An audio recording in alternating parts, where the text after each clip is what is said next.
Boa noite a todos, sejam todos bem-vindos ao Joana de Ângeles. Hoje a gente vai falar sobre Deus em Nós, que é baseado numa mensagem desse livro, Espírito da Verdade. Não é a mesma mensagem que o Bruno leu, mas achei que cabia muito bem a palestra de hoje. A mensagem de hoje era muito extensa para dar um início, então eu decidi escolher uma outra que coube muito bem, né? Falando da nossa relação e Deus, né? Deus é o nosso Criador, mas cabe a nós dar os passos, né? Para a gente se melhorar, para a gente aprender, para a gente progredir. Então não adianta a gente ficar sentado de braços cruzados, esperando que haja alguma mudança na nossa vida, né? Achando que Deus vai resolver os nossos problemas. Não, a gente precisa lutar para isso. Então ele começa nessa mensagem que Deus nos garante a vida, cabe a nós outros aperfeiçoá-la e engrandecê-la, que cabe muito bem na palestra de hoje. Então, um pouquinho sobre esse livro. O livro, né, que é o Espírito da Verdade, é uma obra que faz parte de um conjunto de dissertações em torno das obras da codificação espírita. Então, tem mais 4 livros, mais 3 livros, com ele 4, que estudam as obras espíritas. Então, a religião dos espíritos fala sobre o livro dos espíritos, Seara dos médiuns, sobre o livro dos médiuns. Aí o Espírito da Verdade, então vai falar, são trechos de espíritos que falam sobre um item do Evangelho segundo o Espiritismo. E tem a justiça divina, que fala sobre o céu e o inferno. Foi psicografada pelo Chico Xavier e editada por diversos espíritos. Então, quem tiver curiosidade de estudar um pouco mais, né, já estudou os livros, mas quer estudar mais profundamente, não entendeu alguma coisa, vai lá para esses livros. Tem dissertações sobre algumas partes, alguns itens desses livros, né? Então, nesse caso, é o Evangelho segundo o Espiritismo. E nesse capítulo que pode voltar um pouquinho? Uhum. A religião dos espíritos, a gente terminou agora. Foi a religião dos espíritos? Conduta espírita. Conduta espírita, que a gente está estudando. É verdade. Mas a gente terminou Pensamento e Vida, agora que eu lembrei. Foi Pensamento e Vida que a gente terminou na família. Não. Mas eu tenho a impressão que a gente já estudou esse livro. Na Ana. Mas a família, né? Também. Então a gente já estudou esse livro. Então, Deus em Nós, que é o capítulo 44. Foi ditado por Emmanuel. Quem está lembrado dele, ele foi o que acompanhou Chico Xavier em todos esses anos aí, aqui nessa última encarnação dele. Provavelmente, muito antes, não só nessa encarnação. E ele ditou essa mensagem, que é um estudo do capítulo 25, item 1 do Evangelho segundo o Espiritismo, que trata-se de ajuda-te e o céu te ajudará. E fala um pouquinho, tem essa passagem bíblica que é bem interessante, que está em Atos, capítulo 19, versículo 11, e Deus, pelas mãos de Paulo, fazia maravilhas extraordinárias. Então, hoje a gente vai falar um pouquinho sobre o que é essa ajuda-te e o céu te ajudará, né? O que também nessa passagem, né, está escrito, né? Deus, pelas mãos de Paulo, o que queria dizer, né? Fazia maravilhas extraordinárias. Então, vamos começar um pouquinho com ajuda-te e o céu te ajudará. Acho que aqui todo mundo... O capítulo, né, em si chama Deus em Nós. O que vem à cabeça de vocês? Né? O que é Deus para vocês? A Marisa deu uma palestra algumas semanas atrás, umas 2 semanas atrás, fazendo essa mesma pergunta. Não sei se todo mundo estava aqui, mas o que é Deus para cada um, né? Você sente Deus em você? Só para refletir, né? Não precisa falar. E engraçado que às vezes eu vou fazer... Toda noite eu faço oração com o meu filho, mas às vezes surgem algumas perguntas. Então a gente vai rezar para o Papai do Céu, para Deus. Mas onde que ele está, mamãe? Não, ele está em todo lugar. Mas ele está dentro de nós, mamãe. E me lembrou direitinho da frase dele quando eu li o título dessa palestra, Deus em Nós. Ele está dentro de nós, mamãe? Tá. Aí ele começa, mas ele está na árvore? Tá, também. Ele está na parede? Ele vai perguntando nos lugares mais inusitados. Meu filho, ele está em todos os lugares. E o que quer dizer? E a passagem começa assim, né? No Evangelho, que é o item 1 do capítulo 25. Pedi e dar-se-vos-ás. Buscai e achareis. Batei e abrir-se-vos-á. Porque todo o que pede, recebe. E o que busca, acha.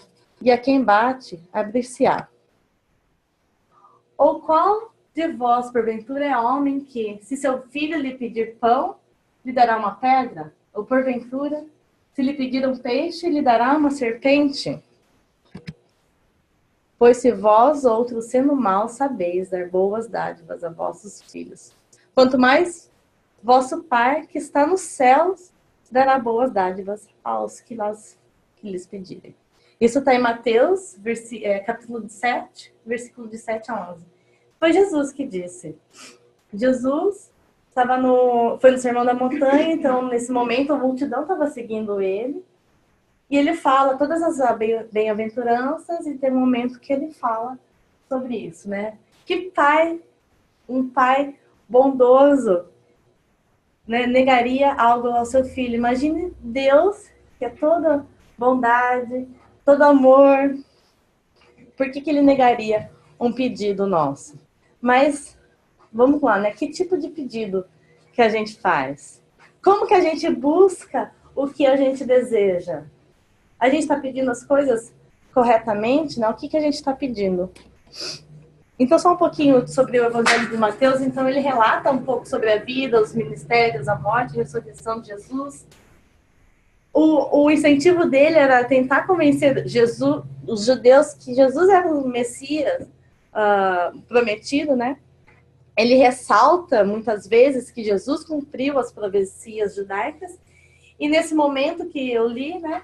Os capítulos 5, 6 e 7, no caso é do capítulo 7 que inicia o Evangelho, o capítulo 25 do Evangelho segundo o Espiritismo, é o Sermão da Montanha, onde então Jesus vai falar para a multidão.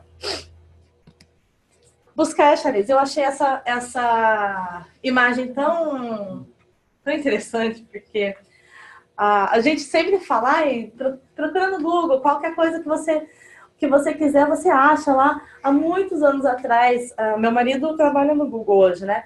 Mas há muitos anos atrás, antes de achar que era possível entrar no Google, eu fiz uma procura, eu estava trabalhando e eu fiz uma procura, eu achei exatamente o que eu queria. Se eu moro aqui há 10 anos, isso deve fazer uns 15 anos. Na hora eu mandei um e-mail para ele, uma mensagem para ele. Você precisa trabalhar no Google, porque esse Google acha tudo que a gente precisa. E hoje, né, ele está aí. Obviamente que não foi por essa minha mensagem, mas achei muito interessante. Foi incentivo. Então, conselhos buscais e achareis, né? Que é o ajuda-te o céu e o céu te ajudará, né? É muito parecido com esse buscais e achareis. Então, foram os conselhos dados à multidão que seguia Jesus, que apesar de tão antigo, a gente sabe que é tão atual, né? E não está só em Mateus, né? Está em Lucas também.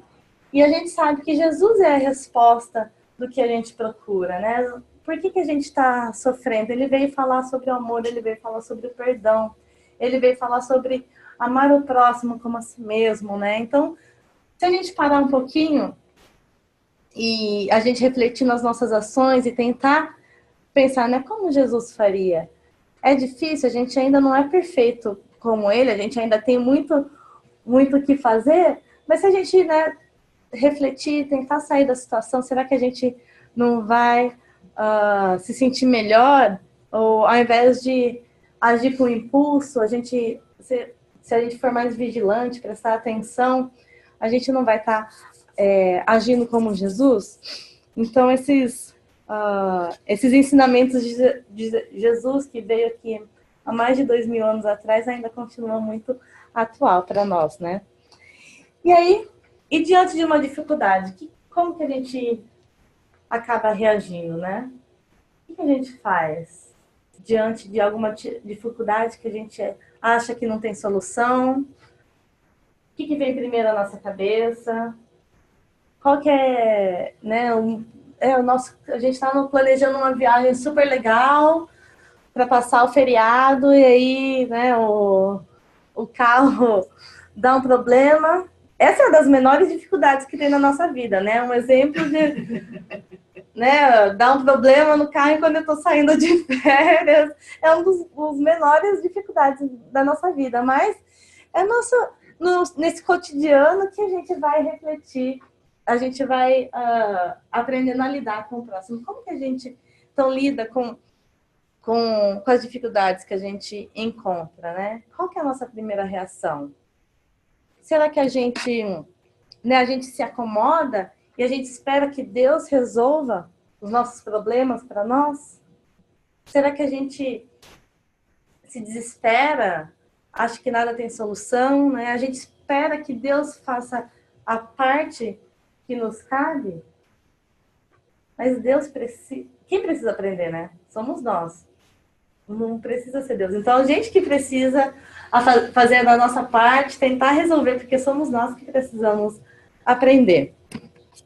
Então, há pessoas, né? Eu me incluo também, porque a gente ainda está aprendendo, a gente ainda está caminhando. Então, há pessoas que desejam ver os obstáculos retirados do caminho por mãos invisíveis. Então, alguém aqui vai me resolver meu problema, eu vou esperar e não faz nada para tentar sair do problema. E aí, alguns se deixam cair, alegando que a situação está difícil, não adianta lutar. Isso a gente vê bastante, né? Não vai para frente, fica ali, não adianta lutar, porque é impossível sair do lugar. Outros, então, não têm perseverança e desistem após poucos esforços. Será que a gente está fazendo alguma dessas coisas? Será que a gente está esperando que os nossos problemas e dificuldades sejam resolvidos por essa fé cega, talvez, né? Que esperar que Deus resolva nossos problemas e que a gente não trabalhe para tentar solucionar? O que a gente está fazendo diante dessas dificuldades que nos aparecem? Ajuda-te e o céu te ajudará. Pedi e dar-se-vos-ás. Buscais e acharei. Batei e abrir-se-vos-ás. Kardec começa a falar sobre essa mensagem, sobre esse trecho, que isso é o princípio da lei do trabalho. Por que ele fala isso, né? E a lei do trabalho, em conseguinte, a lei do progresso. Então, para a gente progredir, a gente precisa trabalhar. Então, por que ele fala isso? Porque para os nossos desejos serem atingidos, qual que é a nossa meta? O que a gente precisa fazer? Qualquer coisa na nossa vida, né? Eu quero ser uma boa mãe, eu quero ser um bom profissional, um médico, um cientista, um professor, qualquer tipo de trabalho. A gente precisa o quê? Esforço, perseverança, paciência, sempre tentar melhorar. E aí, o que isso gera? Progresso, porque cada vez que a gente se esforça, cada vez que a gente dá o nosso melhor, a gente está progredindo. Então, o Kardec vem explicar esse ajuda-te, que o céu te ajudará, para a gente não ficar parado. Diante da dificuldade, a gente tentar achar a solução. Não ficar só... Claro que é importante a prece, né? Se conectar a Deus, aos bons espíritos, para nos guiar, para nos dar luz, para nos dar paciência e tudo mais.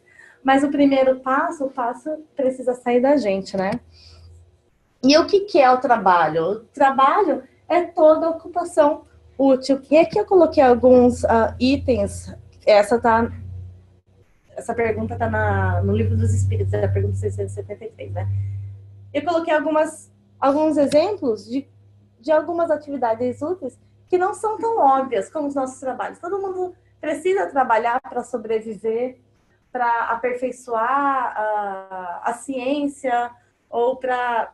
Né, a gente precisa do trabalho para ganhar o nosso ganha-pão, mas tem outros tipos outras ocupações úteis que também podem ser um trabalho, mas quando você está fazendo algo útil, né? Então, uma leitura edificante, o auxílio ao próximo, o estudo e a pesquisa, cuidado com o nosso corpo físico, uma conversa fraterna, né?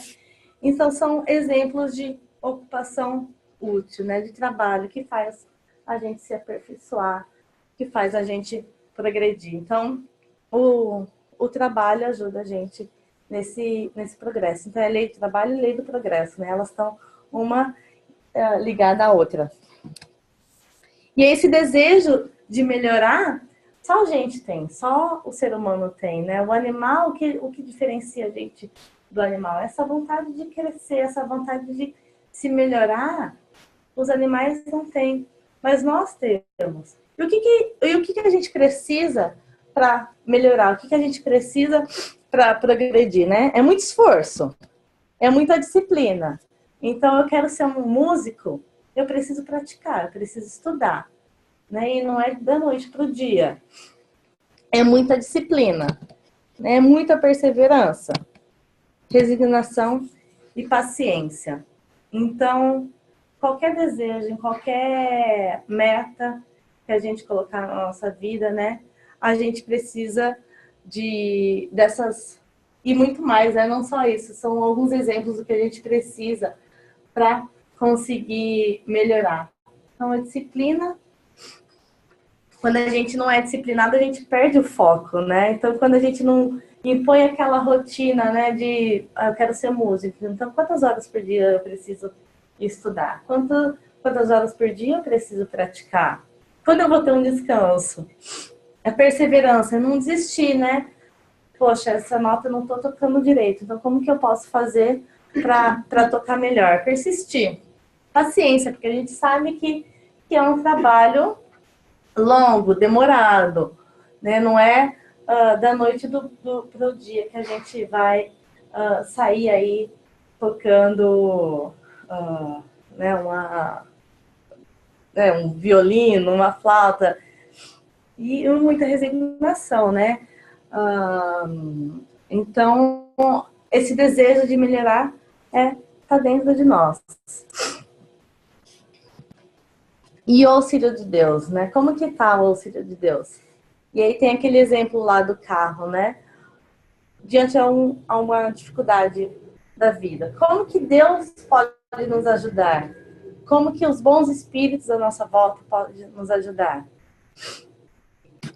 Então, a gente sabe, eu já falei, né, que Deus não vai realizar o que é de nosso dever, né? Nós é quem precisamos aprender. Acho que isso está claro. Prece, esse pedido a Deus, essa conversa íntima sua com Deus, né, e aos bons espíritos. Mas o que é, afinal, o que a gente precisa, que a gente pode pedir? A gente pode pedir para passar na prova? Pode. Agora, você vai estudar ou não? Aí é engraçado que o exemplo que eu sempre penso né, eu rezei, não passei na prova. Mas é claro, eu estava lá falando na sua orelha, mas como você não vai compreender o que eu estou falando se você não estudou? Mas, afinal de contas, né, o que a gente pede? A gente pede ajuda emocional para passar diante das dificuldades, para que a gente fique bem fisicamente, psicologicamente, diante dos obstáculos, né? O que é? Tranquilidade, paz, discernimento, luz, força para resistir ao mal. E muitas mais outras coisas. Mas a pedra do caminho, quem que vai tirar? Somos nós mesmos, né? E é um aprendizado, né? Toda vez que a gente consegue retirar uma pedra do nosso caminho, é um passo a mais no progresso, é um passo a mais na evolução. Tem um exemplo muito interessante que eu achei. Então, tinha esse mestre e o discípulo que estavam caminhando juntos no deserto. Eles levavam, cada um levava o seu cavalo. E esse mestre falava sobre a fé do seu discípulo, né? Então, ele estava ensinando esse seu discípulo sobre a fé, que ele devia confiar todas as coisas a Deus, né? Que ele jamais abandona seus filhos, o que é verdade, a gente sabe disso, né? Deus é nosso Pai, é nosso Criador, ele não abandona a ninguém. Aí à noite, eles iam dormir, Aí o mestre pediu para que o discípulo amarrasse os cavalos a uma rocha. Então, né, vamos dormir, vamos descansar, amanhã a gente continua aí a caminhada, mas por favor, não esquece de amarrar os cavalos. Aí o discípulo pensa, né? O mestre deve estar me testando, eu vou deixar os cavalos aqui mesmo para Deus cuidar. O que aconteceu no dia seguinte? Eles acordaram, cadê os cavalos? Tinham sumido. Aí o discípulo ainda fala para o mestre, mas você não me ensinou, você me ensinou tudo errado, você disse que Deus ia cuidar, mas olha aqui, né? Os cavalos sumiram. Aí o mestre vira, Deus queria cuidar dos cavalos, mas naquele momento ele precisava das suas mãos. Então, Deus não ia desamparar nem a eles, nem os cavalos, mas a gente sempre precisa, ele sempre precisa da nossa ajuda, né? Aqui. Ele sempre precisa que a gente faça a nossa parte, né? No livro dos médiuns também tem um item que é muito parecido com essa passagem que a gente leu, né? Está no capítulo 26, número 291. Marcha e atingirás. Encontrará pedras nos teus passos. Mantém-te vigilante, afasta-as por ti mesmo. Nós te daremos a força necessária, se quiserem pregar. Então, de novo, né? Não tirando a responsabilidade nossa, né? A força virá, mas quem tem que empregar somos nós.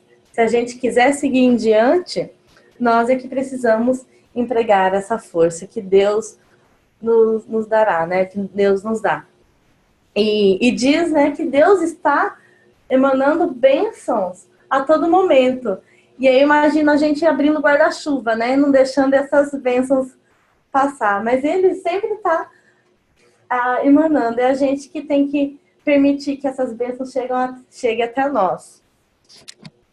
Emmanuel, nessa passagem do livro, é pena que a mensagem era muito, muito comprida, eu não li aqui, mas é do livro, né, o Espírito da Verdade, então se quem estiver interessado, capítulo 44. Mas ele inicia esse capítulo dizendo: quem pode delimitar a extensão das bênçãos que dimanam da altura? Então, como que se limita? Não tem limite essas bênçãos que vêm de Deus, essas bênçãos que vêm do alto, né? Lembrando que Deus é infinito, é o infinito amor, tá em todo lugar, então essas bênçãos não são limitadas, essas bênçãos estão chegando até nós a todo momento. Por ser sempre de origem inferior, o mal é limitado como todas as manifestações devidas exclusivamente às criaturas. Mas o bem, no entanto, possui esse caráter divino, né? Semelhante aos atributos do Pai excelso, traz em si a qualidade de ser infinito em qualquer direção. Então, o bem, ele não tem limite. O bem, ele tem esse caráter divino. Então, ele traz dentro de si essa qualidade também de ser infinito em qualquer direção. Então, o bem, ele não tem limite. A gente pode praticar o bem a todo momento, toda hora. A gente sempre pode ser útil a alguém. E não alguém ao próximo, né? A nós mesmos. No momento que a gente está sendo útil, a gente está trabalhando. E quando a gente trabalha, a gente está progredindo. E Emmanuel também fala nesse mesmo capítulo, assim, utiliza as próprias possibilidades a serviço da vontade divina. Então, que a gente possa trabalhar junto com Deus, né? A favor dessa vontade divina, oferecendo o coração às realizações com Jesus. E o ilimitado surgir-á gradativamente nas faixas das experiências sob a forma de esperança e consolação genuínas. Então, que as nossas atitudes sejam voltadas ao bem, né, a serviço dessa vontade divina, né, a serviço de Deus.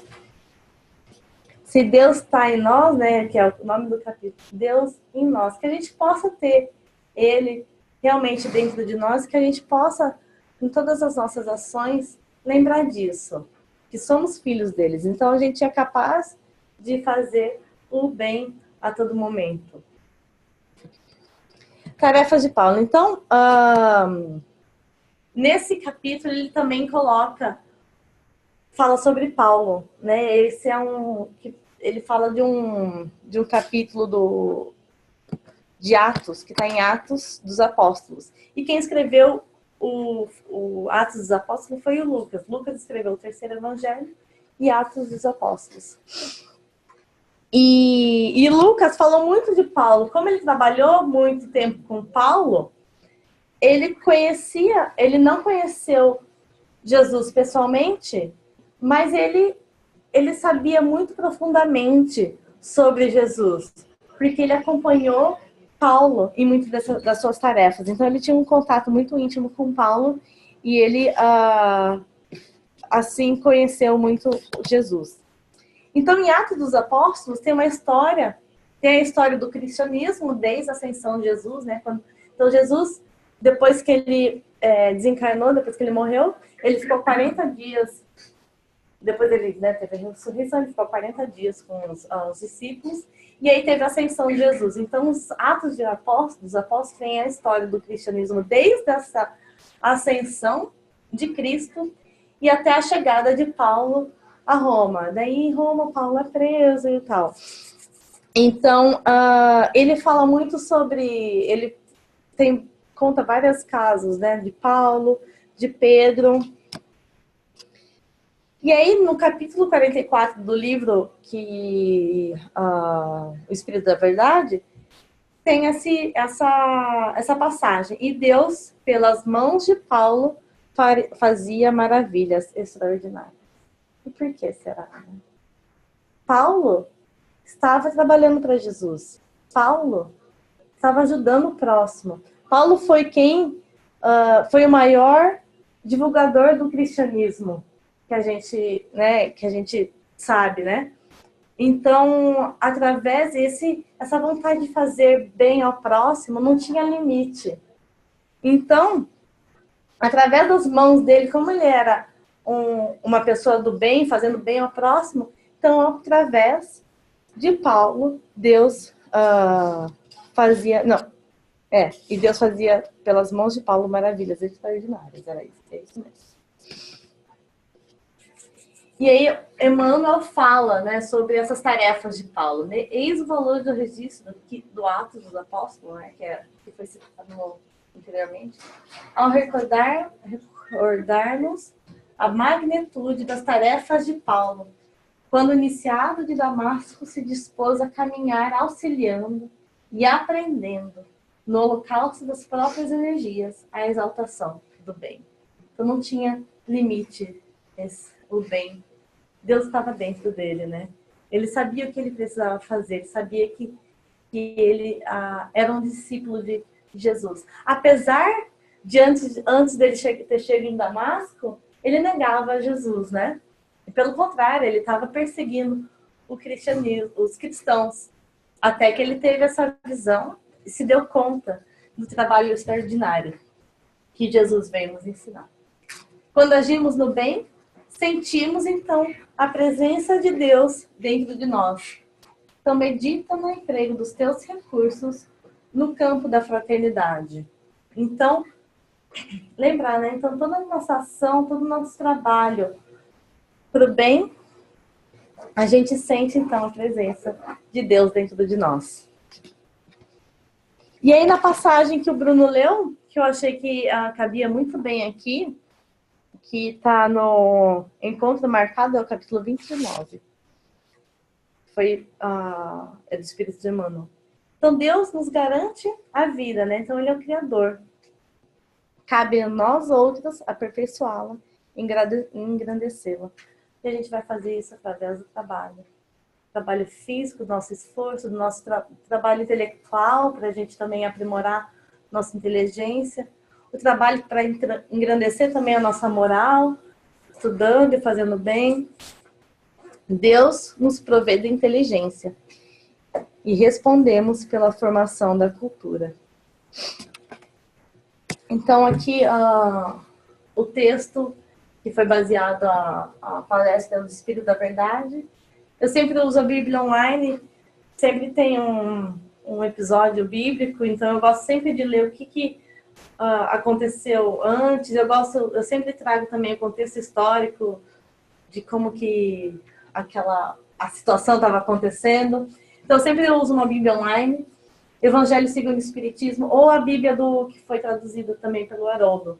É que online sempre é fácil para fazer as pesquisas, mas a Bíblia do Haroldo foi traduzida direto do hebraico, e eu também tenho, o Bruno também tem, né? Você usa bastante. Livro dos Espíritos, o livro dos Médiuns e esse livro, Encontro Marcado, também, que é de Emmanuel com Chico Xavier.